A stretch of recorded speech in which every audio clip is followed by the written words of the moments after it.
Hello, and welcome to the Digital Workspace Works podcast. I'm Ryan Purvis, your host, supported by our producer Heather Bicknell. In this series, you'll hear stories and opinions from experts in the field, stories from the front lines, the problems they face and how they solved them, the areas they focused on from technology, people and processes, to the approaches they took that will help you to get to the grips with the digital workspace inner workings.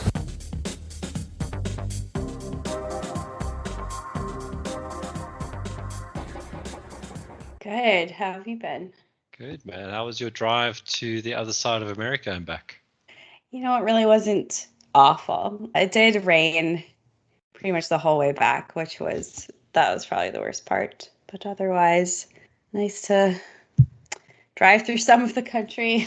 Some of the states I do not have a desire to drive in again, but it was what it was. But every country has that. There's places you're like, why does this even exist?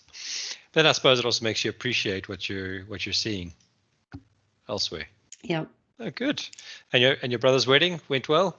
Yeah, it was nice. It was hot, but it was good. Nice and sunny down there. There's nothing wrong with heat. No, yeah, I mean, you get that all the time, I'm sure. Well, it's funny. We're obviously in Joburg still, and it's winter. Well, it's the start of winter. Winter really kicks in June, July. But you can definitely feel when you start the morning that it's cold, sort of 3, 4, 5 degrees. But by 10 o'clock, it's 20 degrees again. So you don't really feel cold. I mean, you feel cold in the sense of inside the house it's cold. But, I've wear a jersey for about 20 minutes of the day in the morning until you're warmed up, and then you take it off because it's too hot to have it on. So I've forgotten what winters are like here versus the UK, where you're always wearing a jacket or a jersey or gloves or something. It's going to be hard to go back to the UK and go through one of those winters again. Yeah, well, it's funny because we were saying that yesterday, that we've sort of reached this point that we just adapted to it, and now we're back here, and now it's like, yeah, we miss this. The weather here is quite good. So anyway, we'll cross that bridge when we get there. There's a lot of people that have flown back from South Africa to here, obviously for different reasons, that are staying longer and longer to see what it's like, but with the quarantines and travel and all that being as complicated as it is, it's almost not worth rushing back. So yeah, it's interesting space at the moment. How's the fiber internet going for you? It's been good, but that's not been the highlight of my week. The highlight of my week is the MacBook Air that I now have. Oh, is that what you're using right now? It is. It is awesome. It's so nice to have a machine that works, that's not temperamental. But I've actually, jokes aside, and I say it tongue in cheek, because I actually turned on my Windows device today to do something, and it blue screened within 5 minutes of turning it on. It is definitely an experience that was better than I thought it was going to be. We bought the machines on Friday. Usual stuff when you buy a new machine, you got to set it up and all that kind of stuff, and that did take a good part of the day to install all the things that I wanted. And then I sort of played with it over the weekend, and I was actually excited to do work because it's all new and all that sort of stuff. But what's really impressed me is the integration with the other components. So there's apps that I've been using for a long time on my iPad or my iPhone that now have a Mac version. That's now I can see the other features that I haven't been able to use before. So that's really cool. But you can also install apps that you've got on your Mac, on your iPad, your iPhone onto your Mac because of the new silicone chip. So there's apps that I couldn't get before that now I can use them, and they work really well. But I was, things like drawing something on your iPad and then that being inserted onto a page as you're working on your laptop, on your Mac. That's amazing, because the amount of times I've drawn something and then I've had to sort of do some, workaround to get it from one place to another place. Now it's just right click, import from iPad, and it puts it right on the document. That's amazing. So I've been impressed, I have to say. It's only got 8 gigs of RAM, which is half what I have on my Windows machine, but everything runs quickly, including all the Office products, even though they're not really written specifically for the M1 chip yet. But I've been using all the Apple components, funny enough. I stopped using Outlook.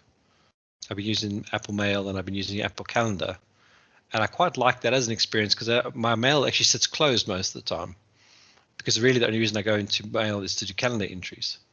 And now that's a separate app completely, which is actually, I prefer that experience. So yeah, it's been a good couple of days. I'm on Wednesday. I've had to use my Windows machine once, and that's only because I couldn't find quickly a SQL Client Tools equivalent, which is the Windows tool, so I could log into a SQL Server and run a script for something. So I just did that quickly. But other than that, I haven't touched a Windows device the whole week.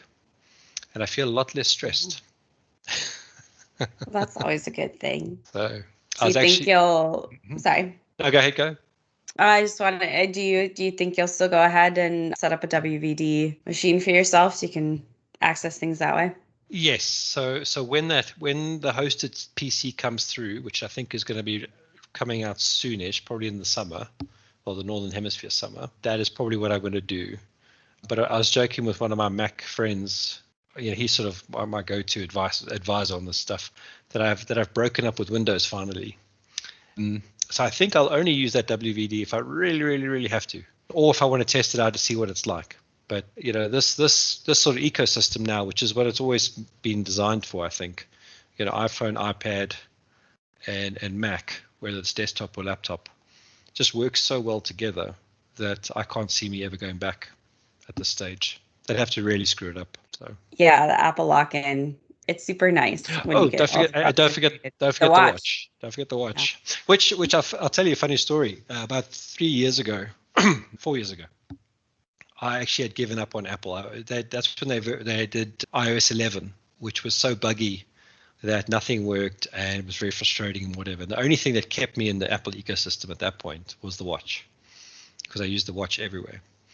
And then obviously they improved things and it's gotten better and that stuff. I mean, yes, there'll always be something that another vendor does that's slightly better. But what I've been really impressed with this week, if you've updated to 14 on your phone and the latest version on the watch, whatever that one is, you can now open your phone with your face mask on. And that really works well. And the facial recognition works a lot quicker. So I've been very impressed with that as well. And obviously, the laptop itself opens up when the watch is nearby.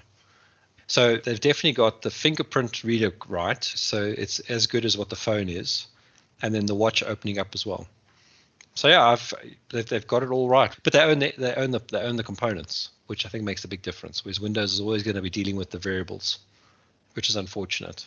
So yeah, well, it sounds like I should update my phone. Get that. Yeah, they put some other privacy stuff in, but I haven't really looked at that too much. The biggest thing for me was the mask thing, because that was really starting to irritate me. Because every time you go into a store and you have to, so interesting thing is you can use the watch to unlock your phone, but you cannot use the watch to pay for something. So if you're going to tap and you want to do the facial recognition to use the card, that's not going to work. You have to take your face down for that. But usually when you do that, there's a cover in front of you. So because here, if you walk around with your face mask down, someone will come and tell you to put it back on. Mm-hmm. Because it's law and all that kind of stuff, which is the right thing to do. But if you're about to pay for something and someone says, "Hey, put your mask back on," you're like, "Yeah, but I'm about to pay for something." They don't, it's not common to use your phone here to pay for things yet. It's now coming through. You can of course use your watch as well. But yeah, those have definitely made my week. That's great. So exciting. New toys are always exciting. Yeah, exactly. Well, did you want to talk about one of the other topics on our list today? Yeah, so the one that I was thinking about this morning, which I pinged you about, is disaster recovery plans and business continuity plans. Because if you look at what's going on in India at this stage, and I forget the numbers, but they're really high of cases per day. I think it was 200,000 or 300,000 per day. Which you put that into a week, that's between 1.4 and 2 million cases a week. It's 1 billion people. That means within the year, everyone will have COVID, which is drastic. Now, the reason why I bring it up is a lot of companies for years have used India as their outsource company to do stuff. When I was at one of the banks, we had 10, 20, 12,000 staff in India. Other one, I can't remember what we had, but it was also in the tens of thousands. And even Hilo, even though it's small, we also have, most of our technical team is in India. Thank God, there are members outside of that. And I mean that only in the sense that, we've got some mitigation of risk. And that's what I was thinking about is in the sort of new world where everyone's gotten used to working remotely, you almost want to force people to be distributed. So you have a hotspot, you avoid the hotspot problem. Because, who would have said 3 months ago that India would be a hotspot?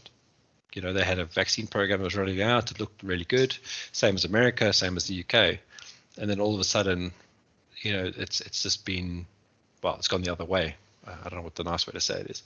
So I was just thinking about that. So, if I look at what Hilo's done, we're in our business continuity mechanism, which is to be just work from home and be distributed and all that kind of stuff. But what would be your next level on that? Because you've almost got to now design a new business continuity plan, a new disaster recovery plan that mitigates what you're currently in, any risks that you have to that. So that's what I was thinking about this morning. Yeah, I actually I've already felt the effects of this a little bit. So, I mean, yeah, not that it's whatever for me to experience it, because obviously it's terrible to live through. But I won't name the vendor, but someone we were working with, I was trying to go through some process to get something done, and I wasn't hearing back. And normally this is a vendor who's very, very responsive. So I ended up reaching out to our rep who's in the US, and then it turns out that whole team that I was trying to do something through is in India, and their whole immediate team at least was out sick with COVID. So yeah, I mean it's very real in the way that it's impacting, and of course the people. So yeah, I guess what you said about, distribution actually being could potentially lower risk by distributing employees. I feel like I haven't seen a lot of that brought up in sort of the remote or hybrid or even return to office conversations that, maybe there are other reasons besides just employee choice to potentially still keep people apart in terms of risk and safety. Yeah, well, I was thinking about it. A couple of years ago, I did a trip with a whole bunch of guys from the UK to the US, to go to our head office, and there was about 12 of us flying, and we even joked about it at the airport that they'd put all 12 of us on the same aircraft, and there should have been some policy or some procedure that said the minute there's more than 4 people traveling, that you have to spread them across different flights, or if they're a certain rank or whatever the criteria is. And it's kind of the same thing here. We've spread, we're fortunate that a lot of our team is spread by nature. So even in the UK, we've got guys in Manchester, guys in Scotland, guys in Bristol. It's the other B, I can't think what it is now.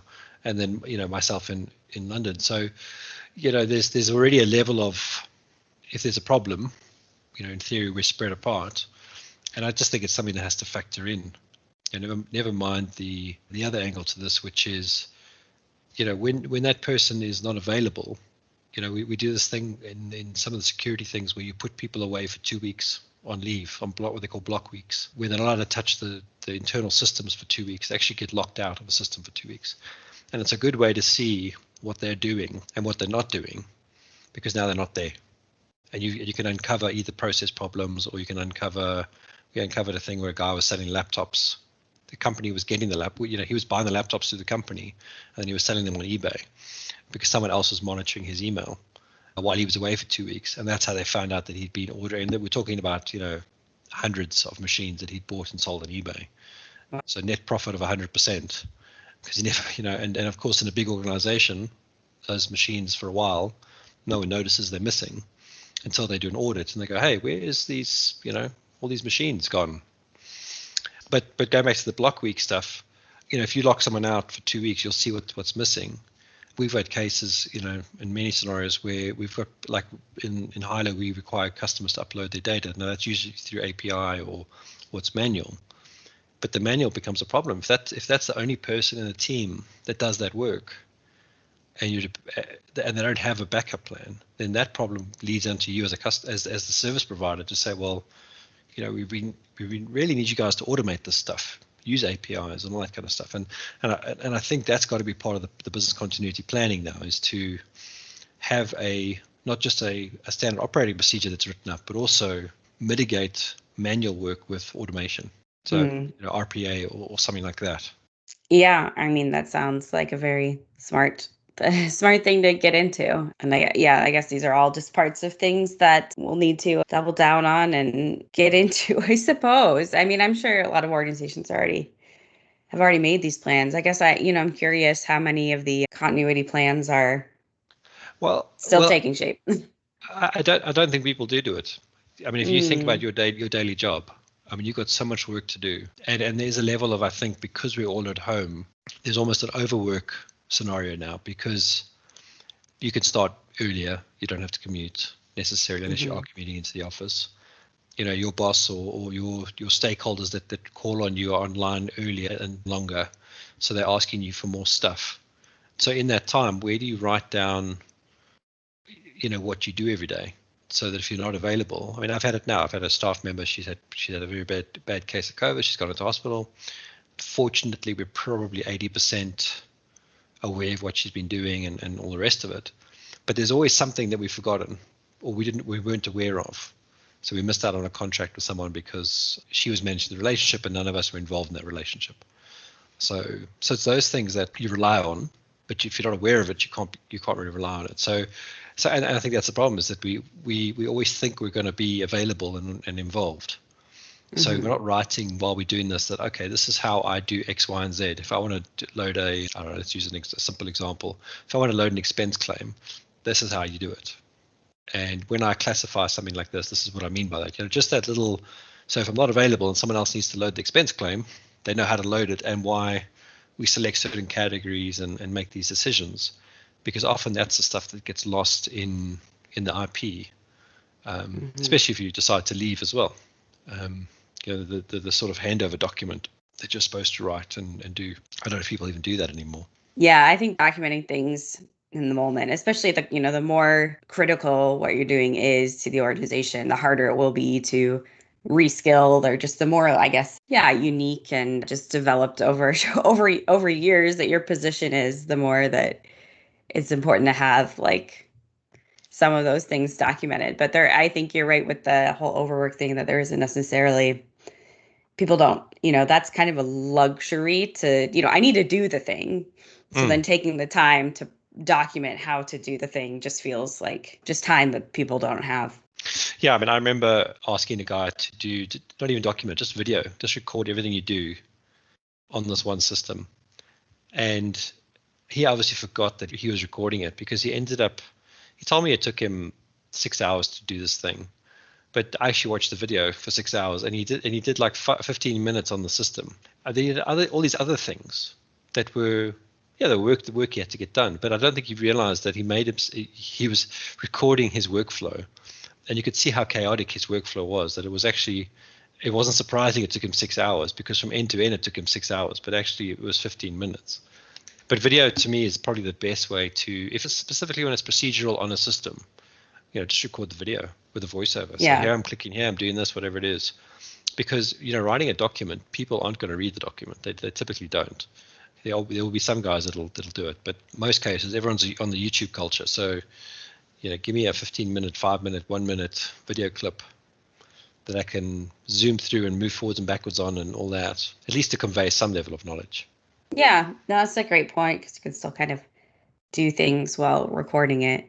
As long as you, name the video something and put it in a place where it can be found again, you'll be all right.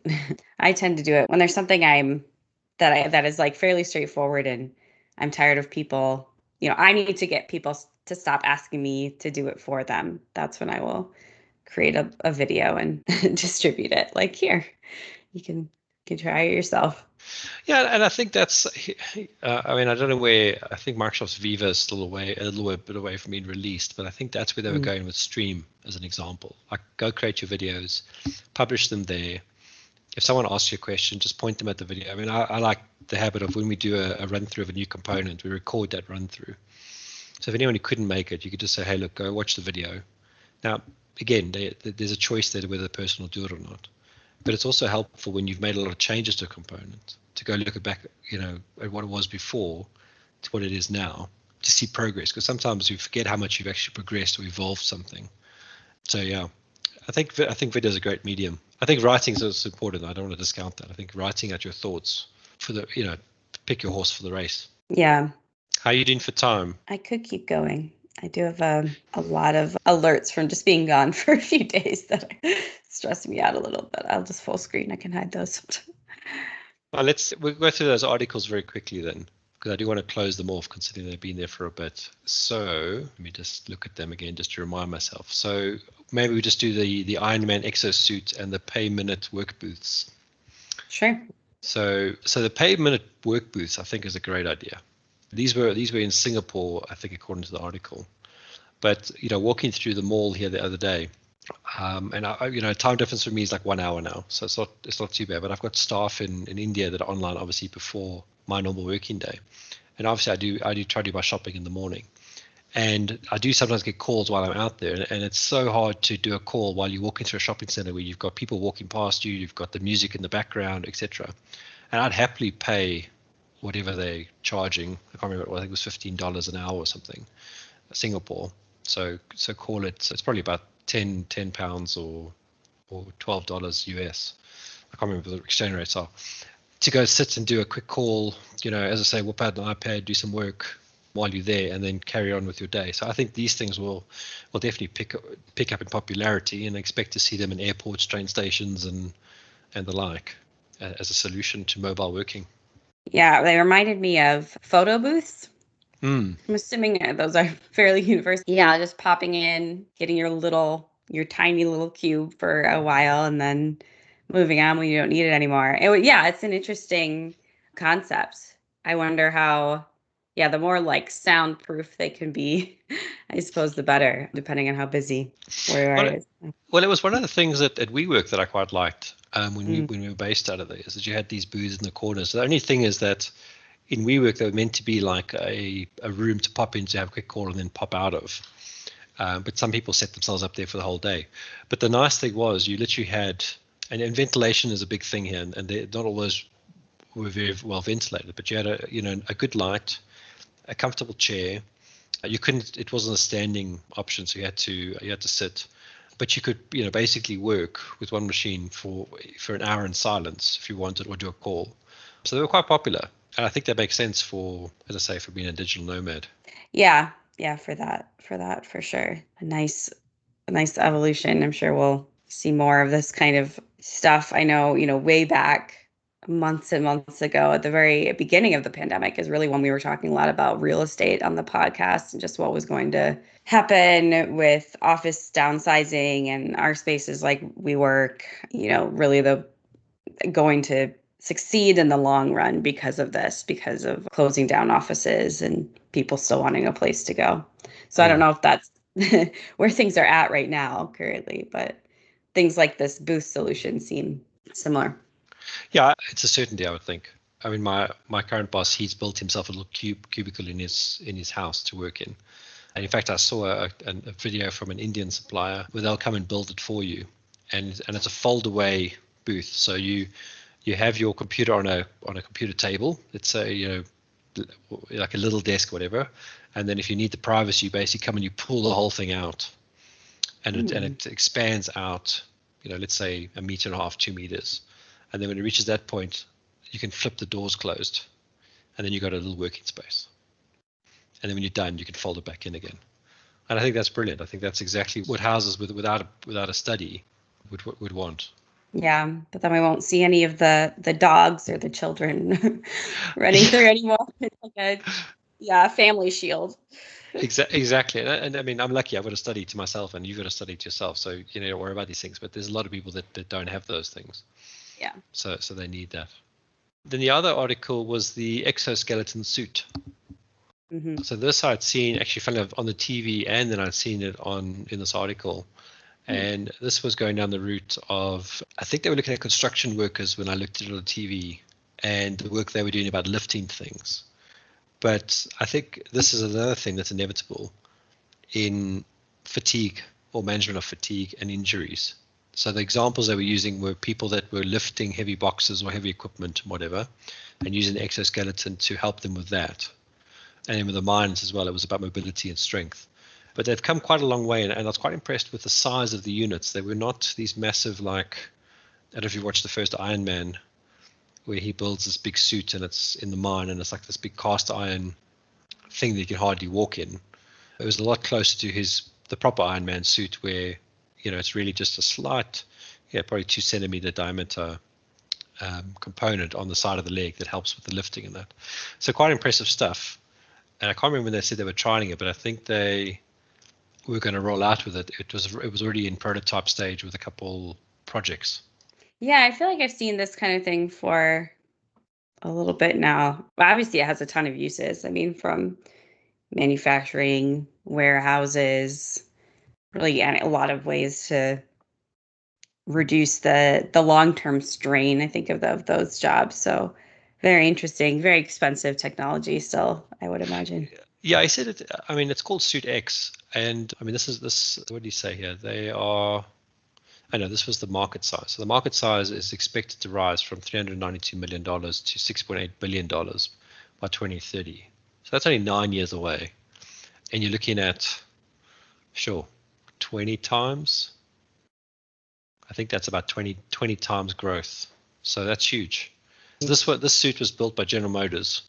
And what I quite liked about the sort of examples they gave was not so much just lifting heavy things, but repetitive stuff as well. So they had an example of a guy doing, I think he was doing some metal work. He was grinding something, then working underneath cars and that sort of stuff. So where you would, your arm would take the strain of holding the tool, the exoskeleton would help you. That might give you a 10, 20, I think it's a 20% gain, which obviously reduces your fatigue and obviously that leads down the road to less wear and tear on the body. Mm-hmm. Now the price on the extra, $45,000. That's the cost per suit. Which Yeah, it reminds me. Yeah. Sorry, go. No, it reminds me a bit of just with bicycles, like e-bikes, which I now see them. I've started to see more and more, and I think the price with those has really come down. But just the assistance component, they do bring up, the recreational potential at the very end of the article, with falling prices potentially opening up that market as well. But yeah, certainly we'll see it more in industry first. Would you wear one? Yeah, I would. I don't have a use case for it right now, but if it made sense to, I mean, there's nights when I walk with my daughter, bouncing her around to get her to go to sleep, and the sort of my back shoulder blades start to get sore from the weight. I would love to have an exoskeleton there just to take the strain off my back. So yeah, natural thing. And I mean, if you look at athletics and sports, we've obviously focused quite heavily on biomechanics and nutrition. Why not have some sort of cyborg exoskeleton, category, if you like? You already had the Paralympics, but what happens if when you've got exoskeletons that make a good athlete that's fully able, a great athlete because now they are enhanced, or a disabled athlete that's like, remember our Blade Runner, Oscar Pistorius, he didn't have two legs and they put on the blades and he competed in the full body Olympics. So why not give a person like him, and we'll forget about his criminal and other stuff, but why not give him proper legs that are enhanced cyber legs? This is obviously in the future, where they are set up to be an extension of his true performance, and let him compete that way. I'd love to see stuff like that. I think is a natural thing. And if you want to get into my conspiracy or my very far out there stuff, I think the only way we're going to really colonize space is if we have a mechanical body put to stand up to radiation and all the perils of space. Okay, it may not be in my lifetime, but I just think the human body is a machine that's got some weaknesses that needs to be addressed, and that's just a natural evolution. I watch too much sci-fi, clearly. Yeah, whenever you think about the astronauts coming back with, there's always, muscle weaknesses, and like even doing the exercises they need to do in space, it's always an adjustment period coming back. So I think more of the exoskeleton stuff makes sense. I'm interested to see like how some of the stuff gets broken up into more components. Like, will we see some sort of like armor wrist thing for people with carpal tunnel, or there's a lot of like, chronic overuse cases. There's really popular injuries that, there's ways to mitigate it now or get around it, but this kind of thing could be very useful for. Yeah, I mean, you've seen it, I'm sure, the videos of the remote surgeries that are happening, where a surgeon will be in one place and they'll use connectivity. I think it was a 5G example was the one that I'd seen recently, but they could do a surgery remotely using a mechanized robotic arm to do the surgery itself. Why not have something like that? And I think it was another movie. What was it called? It was called Special Effects. It's an old movie. It's probably the 80s or 90s, where the guy was a special effects artist and he had a puppet that was a clown very, very similar to the It clown, that he would wear a suit, with all the sensors and stuff, and whatever he did, the clown would do. And I can see it going down that route where, and this is back to the sci-fi stuff, where if you've got a radiation issue where a human can't actually survive in those conditions, but you could put a machine through that. You could have the human walk the machine in, go to the components that need to do something, do the repair or whatever it is, and then throw the machine away. But you haven't thrown a life away. So I could see stuff like that happening in the future. Bit like Avatar. Or Avatar, or if you remember any of the Star Trek movies, which you probably haven't watched, there's a couple scenes where Kirk dies for the better of the crew, or Spock dies for the better of the crew, and that could have been actually a robot going to do it. You kind of watch the movies going, you're in the future, why don't you have a robot for that? The newer Star Treks have all done a better job about having those things around. Make more sense. That's still part of your education. Yeah, I do need to get Star Trek educated still. I'm waiting for the Dune movie, so I think that's later this year now again, I think. Okay, I wonder what happened to that. Yeah, I think they're doing a theatrical release, so I think they're doing it in the fall. Okay. Yeah. Cool. I think you need to run, and I probably need to run as well. Do you want to end up there, or do you want to carry on? No, we're good to tie it up. I don't think I have anything else of any interest to say on that, but it's a cool topic. Super. Thank you for listening to today's episode. Heather Bicknell is our producer and editor. Thank you, Heather, for your hard work on this episode. Please subscribe to the series and rate us on iTunes or the Google Play Store. Follow us on Twitter at the DWW Podcast. The show notes and transcripts will be available on the website www.digitalworkspace.works. Please also visit our website www.digitalworkspace.works and subscribe to our newsletter. And lastly, if you found this episode useful, please share with your friends or colleagues.